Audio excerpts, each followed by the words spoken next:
Messieurs, bonsoir. Merci de votre fidélité à la télévision nationale. Voici les titres du journal.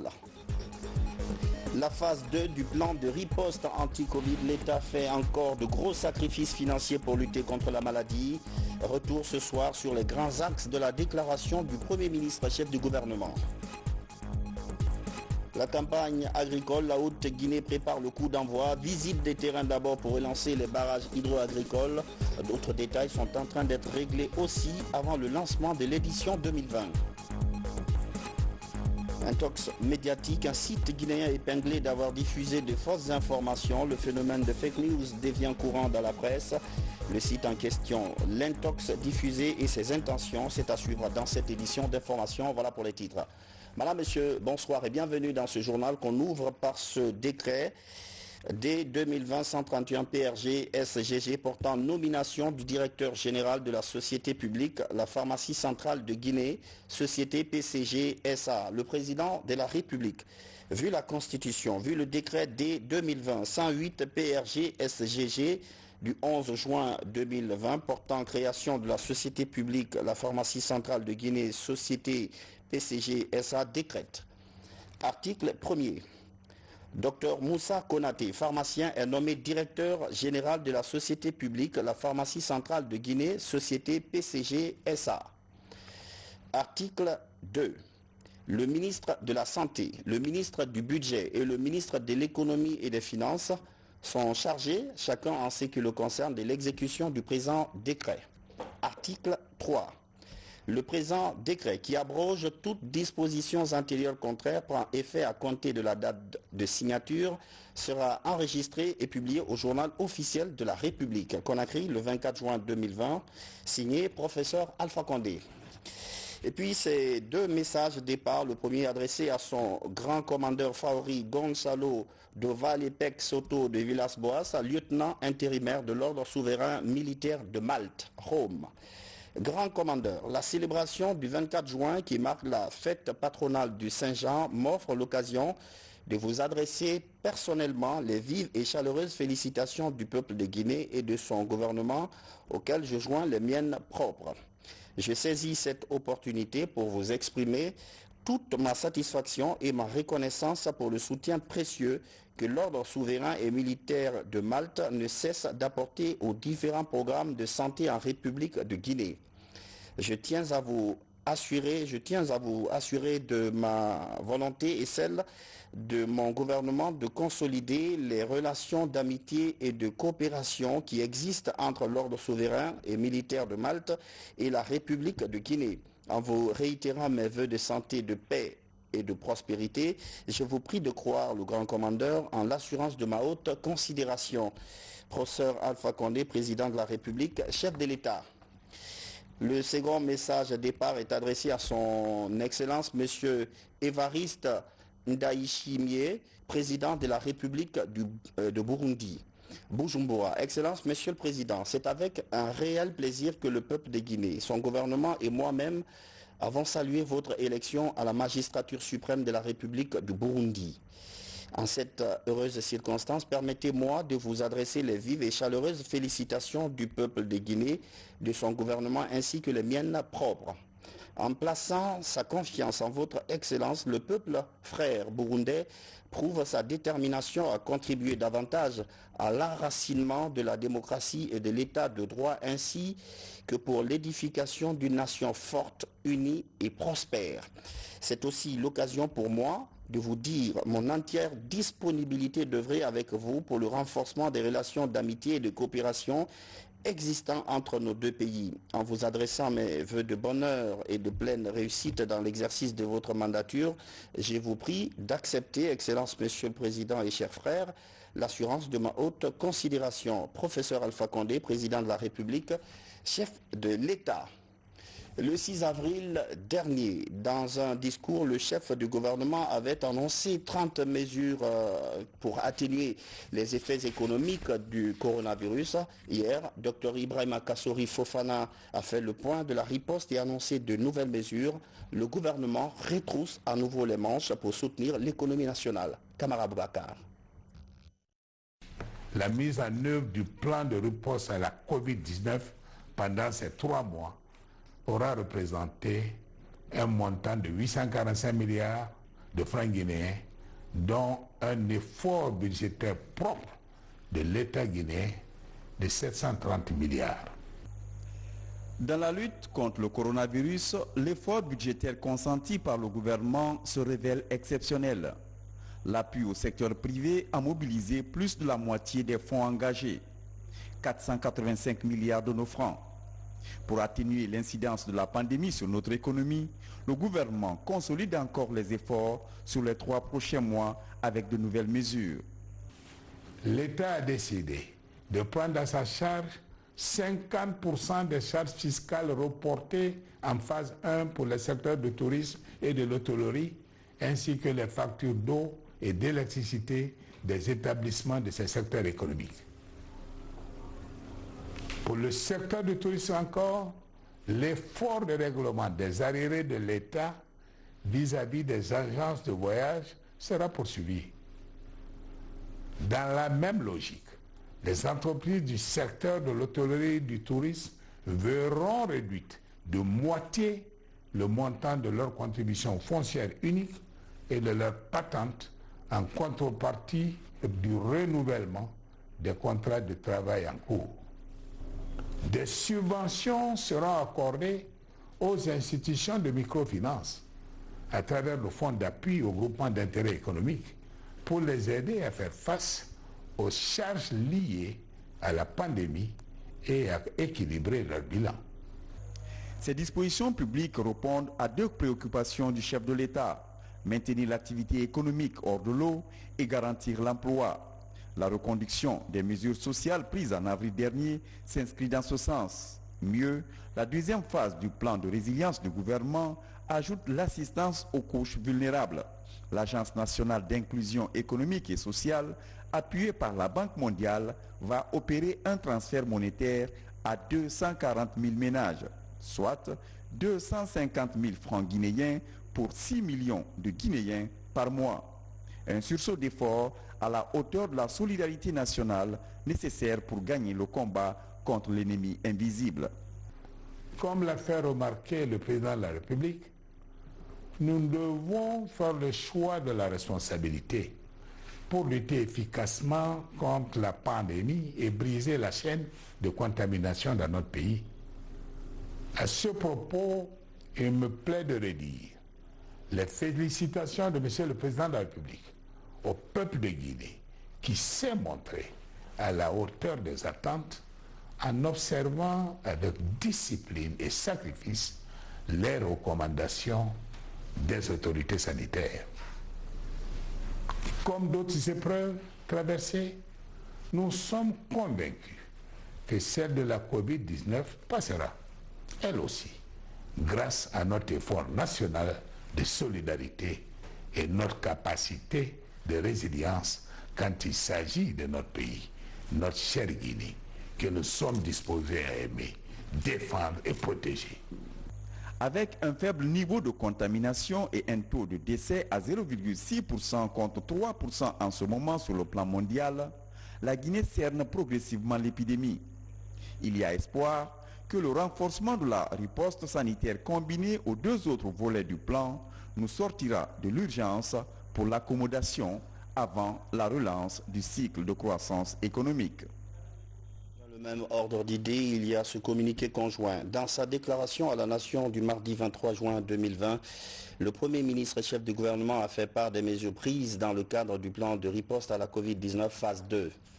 À cet effet, les ministres du Budget et du Commerce précisent que ces mesures concernent le rabattement de la valeur en douane des importations de riz, titrant 25% de brisure quel que soit le mode de transport, navire et ou conteneur, la suspension de la redevance sur la déclaration descriptive d'importation DDI pour les importateurs grossistes des denrées de première nécessité, riz à 25% de brisure, huile, lait, tomates, purée, sucre, blé et oignons. La Direction générale des douanes, le guichet unique du commerce extérieur et le service DDU-DDE ont déjà été instruits pour l'application rigoureuse de ces instructions. Les ministres du Budget et du Commerce remercient et félicitent les opérateurs pour l'approvisionnement correct et régulier du marché en denrées de première nécessité et rassurent par la même occasion du soutien du gouvernement pendant cette période difficile de pandémie. Signé le ministre du Budget et le ministre du Commerce. Le gisement de fer du Mont Simandou, le projet pourrait être adopté dans les prochains jours à l'Assemblée nationale. Mais avant, les députés veulent voir clair dans ce dossier. Ils se sont réunis en intercommission pour étudier l'impact que devrait ou que pourrait générer un projet de cette envergure. Comprendre avant de valider. Robert Siditolno. 2 jours de débats intenses en intercommission autour de ces méga projets miniers du Mont Simandou. Débats pendant lesquels nombreuses interrogations relatives au contenu local, aux études d'impact environnemental et à la problématique de la construction du chemin de fer ont été posées par les honorables députés. Ma préoccupation est que le délai me paraît long. Parce que entre la phase de production, après 74 mois, et cette aciérie, il y a au moins 10 ans, c'est-à-dire en 2036. Pourquoi un délai si long? Deuxième problème, c'est l'impact environnemental. Quelles sont les dispositions que l'État envisage pour désintéresser ces pauvres citoyens dont il a le devoir de protéger? Je veux dire tout simplement, l'héritage qui est là, c'est l'État qui doit le prendre ou bien c'est la société qui vient? Des questions auxquelles le ministre des Mines a apporté un éclairage. Lorsque ce projet se réalisera, directement ou indirectement, on verra les bénéfices. Chacun d'entre nous ici. Soit parce que quelqu'un qui est de votre localité, comme l'honorable Djenessara, serait employé, soit parce que vous avez fait une production agricole, comme peut-être l'honorable Djakabé, qui serait transporté sur le chemin de fer, ainsi de suite. Donc il est extrêmement important. La meilleure façon de juger la qualité d'un investisseur, c'est le respect de ses engagements. S'agissant des retombées du projet en termes d'emplois directs et indirects, les experts de la société minière bénéficiaire du contrat précisent. Le projet va créer beaucoup d'emplois. Beaucoup d'entreprises vont travailler dans le cadre de la sous-traitance, répondant à une politique du gouvernement qui consiste à soutenir le projet par le contenu local. C'est un projet qui, dans sa globalité, est d'un investissement de 14 milliards de dollars. Avec une première phase immédiatement sur des fonds propres qui vont démarrer dès qu'on aura fini tous ces travaux préliminaires de 6 milliards de dollars. Une plénière est prévue vendredi pour l'examen et l'adoption ou non de ces méga-projets. L'Assemblée nationale qui reçoit les félicitations de la Chine. Hier, la représentation diplomatique de ce pays ami a été reçue en audience. Au menu de la rencontre, le renforcement de la coopération parlementaire. La Guinée et la Chine entretiennent de très bonnes relations depuis plusieurs décennies. Abdoulaye Diallo. Le président de l'Assemblée nationale reçoit des mains du diplomate chinois une lettre de félicitations de son homologue de la République populaire de Chine pour son élection à la tête de l'institution parlementaire. Une marque de reconnaissance qui vient renforcer davantage les relations d'amitié et de coopération qui existent entre Conakry et Pékin depuis plus de 60 ans.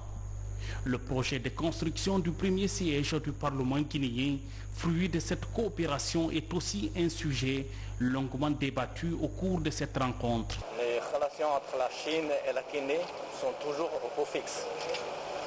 Consciente des besoins de la Guinée, la Chine a décidé de faire don d'un nouveau siège de l'Assemblée nationale à la Guinée. La Chine aurait lancé un appel d'offres dans le courant de ce mois à cause de la Covid-19. Ça a été reporté, mais en tout cas, la Chine est toujours là pour aider la Guinée. Cette première rencontre entre le bureau de l'Assemblée nationale et la représentation diplomatique de la Chine en Guinée offre l'opportunité de fortifier la coopération parlementaire et la mise en opération des groupes d'amitié. La République populaire de Chine a été parmi les 2 premiers pays à reconnaître l'indépendance du jeune État guinéen en 1958.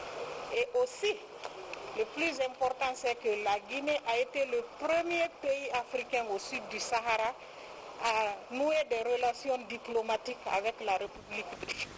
Ceci est très important. Grâce au leadership du chef de l'État, le professeur Alpha Condé, la Guinée et la Chine ont rehaussé le niveau de leur coopération, surtout avec la signature de plusieurs accords de financement et autres investissements dans le domaine minier. L'actualité, c'est aussi l'installation hier du ministre secrétaire général du gouvernement. M.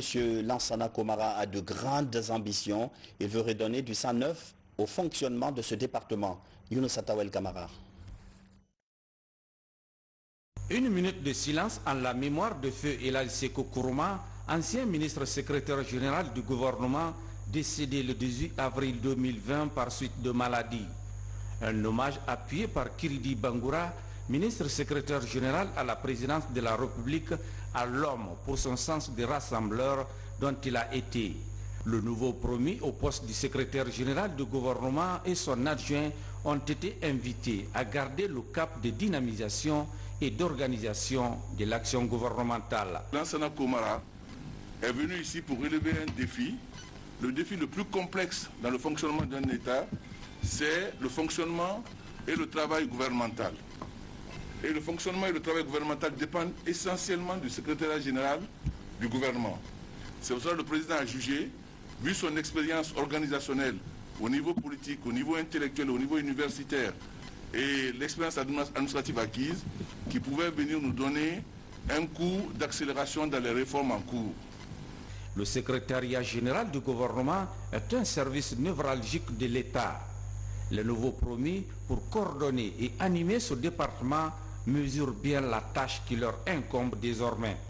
À l'analyse, il ressort que le secrétariat général du gouvernement est caractérisé par sa transversalité, qui rend ses missions complexes, voire ardues, ce qui est considéré comme une marque de fabrique, exige du personnel chargé de l'animation des différentes structures qui le composent, compétences, loyauté, disponibilité et engagement. Le nouveau secrétaire général du gouvernement était jusqu'ici ministre de l'enseignement technique, de la formation professionnelle et du travail. Lansana Komara est professeur d'université et membre du bureau politique du RPG Arc-en-Ciel. La campagne agricole 2020, le programme se prépare en Haute-Guinée. D'abord, une visite de terrain pour voir comment relancer les barrages hydro-agricoles de la région. Des cadres du département de tutelle et du génie rural étudient toutes les options. L'objectif est d'atteindre un rendement record cette année. Aboubakar Tiabi. C'est pour s'assurer du bon déroulement de la campagne agricole 2020 que cette mission a eu lieu. Elle a permis de visiter les barrages hydro-agricoles de la Haute-Guinée. La première étape a ciblé le barrage hydro-agricole de Koundian dans la préfecture de Mandiana. Ici, 1000 hectares de plaines aménagées sont irrigués par cet ouvrage. Cet ouvrage a un grand avantage puisque il y a longtemps que la population de Koundian et ses environnants et les villages voisins attendaient la réalisation de cet ouvrage qui a un intérêt capital, non seulement pour la population, mais aussi pour le reste de la Guinée, puisque ça nous permet, c'est-à-dire cet ouvrage a été réalisé sur 1000 hectares. Donc cet aménagement a un avantage puisque ça permet de lutter contre la famine, non seulement à Koundian, mais aussi dans les villages voisins. Pour la mission et les paysans de Koundian, la réhabilitation de cet ouvrage agricole va favoriser l'augmentation des rendements dans la localité. Parallèlement, ils doivent aussi faire face à la réalisation d'un ouvrage de franchissement reliant les zones de Loïla et Koundian. Le nouveau pont qui doit être construit sera un pont de 15 mètres avec le standard à 7 mètres de large et une profondeur sous poutre de 6,50. Bon, et comme on le disait tout de suite là, il y avait l'ancien pont qui était là. Bon, la pile centrale qui était là avait été exécutée par les paysans. Et ça, il y a de cela 50 ans, c'était encyclopédien. Maintenant, quand le projet Coton était venu pour maintenant faire le pont, ils ont vu la résistance de ceux qui étaient là, ils n'ont fait que les culés, cette fois-ci ferraillés. Ils ont mis maintenant la dalle, mais le béton n'était pas aussi comme ça. Avec l'âge, ça s'est effrité, c'est ce qui a provoqué l'effondrement. Après Mandiana, les missionnaires se sont rendus à Siguiri. Là, plus d'une dizaine de barrages hydro-agricoles de la zone aurifère ont été visités. Ces différents barrages arrosent ces nombreuses plaines. L'objectif de notre mission, c'est la préparation de la campagne agricole 2020, qui cette année se passe dans des conditions difficiles pour le monde entier. C'est pourquoi, sur instruction du président de la République, notre ministre nous a envoyé pour identifier les problèmes de terrain. Il s'agit essentiellement de voir le fonctionnement des ouvrages d'aménagement et pour identifier les dégradations et identifier aussi les solutions pour que la campagne soit très rentable. Au niveau de tous les barrages hydro-agricoles visités par les cadres du département en charge de l'agriculture et de la direction nationale du génie rural, il a été question de constater que cet ouvrage ne fonctionne pas normalement. L'actualité, c'est la lutte contre le coronavirus. À Kindia, des agents de communication sortent d'un conclave. La rencontre avait pour but de leur fournir des éléments de langage pour leur mission auprès des communautés. Yaya Silla. L'agence belge de développement a accompagné le processus qui s'inscrit dans le cadre de la riposte rapide contre la pandémie. Dans cette salle, les agents de santé et relais communautaires sont conviés à échanger sur le moyen de prévention contre le Covid-19. Avec le Covid-19, nous sommes en face de quelque chose qui relève de l'urgence. Et c'est au nom de cette urgence que depuis le début de la pandémie, sur financement aussi bien du Royaume de Belgique que de l'Union européenne, Enabel se mobilise à travers la production et la diffusion des messages de sensibilisation, la fourniture de milliers de masques et de kits hygiéniques aux ménages et, pas absolument en détail, le soutien à la résilience économique des entreprises particulièrement affectées. Les sujets portant sur la prévention et le contrôle de l'infection ont meublé cette rencontre. La rencontre a pris en compte toutes les disciplines socio-économiques de la région de Kindia et de Mamou, notamment les ethnologues et anthropologues, afin de mieux cerner la communication sur le Covid-19. On se rend compte qu'il est encore nécessaire, avec cette nouvelle pandémie, de continuer à sensibiliser, surtout mettre l'accent sur la communication afin de pouvoir faire comprendre aux populations qu'il est important de se protéger et de suivre les mesures préventives. Les travaux de cette rencontre sont soldés par la remise de kits aux différentes structures sanitaires de la région de Kindia et de Mamou. Aujourd'hui, on est le 24 juin, bientôt la fin du mois de l'enfant. Beaucoup d'actions ont été réalisées dans le cadre du respect des droits des mineurs. C'est le cas par exemple de l'engagement de certains parents. Ils étaient réunis à Tayaki dans Kobaya. Leur cri de cœur, promouvoir l'éducation des enfants. Le point avec Mohamed de Camara. Tayaki, un village situé à quelques encablures du quartier Kobaya. Aujourd'hui, la localité bénéficie d'une école primaire de 6 classes. Un ouf de soulagement pour les populations à mettre à l'actif du gouvernement et de ses partenaires. Dieu nous a donné l'école, on le rend grâce. C'est cette année que les portes ont été ouvertes. Malheureusement, en raison de la pandémie, les classes ont été fermées comme partout ailleurs.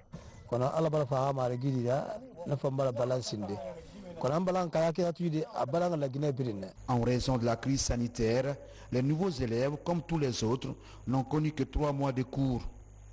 Depuis l'arrêt, ils sont retournés à leurs anciennes préoccupations avec l'espoir que les classes seront réouvertes dès après la pandémie sur cette île d'une 50aine de ménages.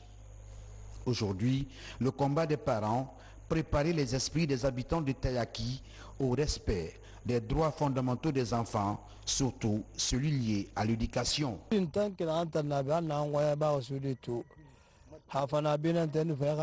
combat aujourd'hui, c'est d'amener tout le monde au respect des droits des enfants. C'est pourquoi on oblige tous les parents à envoyer les enfants à l'école. Il est interdit également de les amener au champ ou à la pêche. Pour la réussite de leurs enfants à l'école, les Tayakika pensent déjà au post-Covid. Des logements des enseignants sont en construction. C'est le logement des enseignants que vous voyez derrière moi.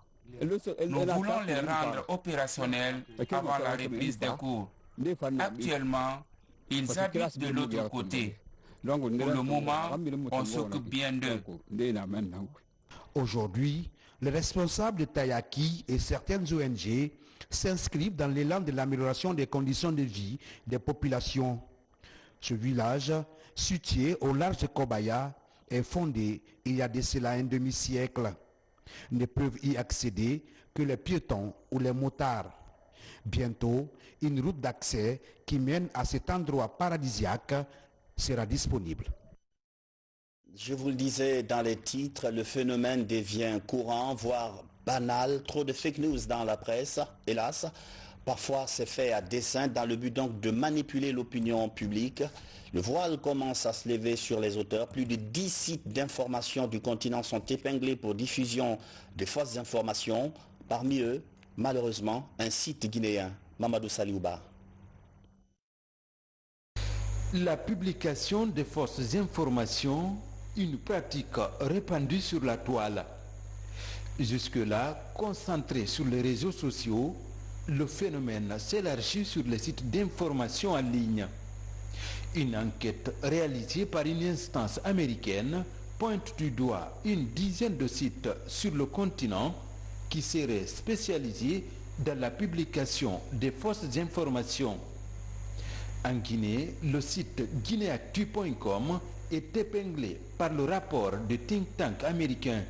Il y a quelques jours, Facebook annonce très fièrement un grand coup de balai, la suppression de 446 pages, 182 comptes, 96 groupes Facebook et 200 à peu près groupes comptes Instagram. Tous auraient été créés par une entité, une entreprise, You Reputation. C'est une entreprise basée à Tunis qui se présente comme étant spécialiste de cyberinfluence. Et depuis 2016, concrètement, contre rémunération bien sûr, elle aurait poussé des hommes politiques et des candidats via des campagnes de désinformation dans une dizaine de pays africains. Le site guinéen incriminé par le rapport américain est peu connu dans l'espace médiatique. Selon la corporation, il n'appartient à aucune association professionnelle. Fait tout blanc, il partage la même dénomination avec 2 autres sites en ligne. Un acte qui crée la confusion au sein de la profession. Ça crée de la confusion parce qu'il y a 3 sites en Guinée. Ces 3 sites presque répondre au même nom. Le site incriminé s'appelle Guinée Actu. S à la fin, .com. Il y a un autre site qui appartient à notre sœur, Madame Barry Bot, qui s'appelle guinéactu.info. L'organe qui m'appartient, vous l'avez vu, c'est actuguinée.com. Questions qui sont derrière la manipulation de l'information destinée au grand public. Pourquoi ce genre de publication pullule en période sensible? Pourquoi le silence de nos organes de contrôle? Pour lutter contre les fausses informations sur le net, la Guinée s'est dotée d'une loi et d'une agence de sécurité des systèmes d'information. Une institution qui peine à imposer ses marques dans la traque des sites et auteurs d'écrits malveillants dans les nouveaux médias. Boucler cette édition, je reviens sur ce décret D 2020-131 PRG-SGG portant nomination du directeur général de la société publique La Pharmacie Centrale de Guinée, société PCG SA. Le président de la République, vu la Constitution, vu le décret D 2020-108 PRG-SGG du 11 juin 2020, portant création de la société publique La Pharmacie Centrale de Guinée, société PCG SA, décrète. Article 1er. Dr Moussa Konaté, pharmacien, est nommé directeur général de la société publique La Pharmacie Centrale de Guinée, société PCG SA. Article 2. Le ministre de la Santé, le ministre du Budget et le ministre de l'Économie et des Finances sont chargés, chacun en ce qui le concerne, de l'exécution du présent décret. Article 3. Le présent décret qui abroge toutes dispositions antérieures contraires prend effet à compter de la date des signatures, sera enregistré et publié au journal officiel de la République. Conakry le 24 juin 2020, signé professeur Alpha Condé. C'est la fin de ce journal. Merci de l'avoir suivi. À demain.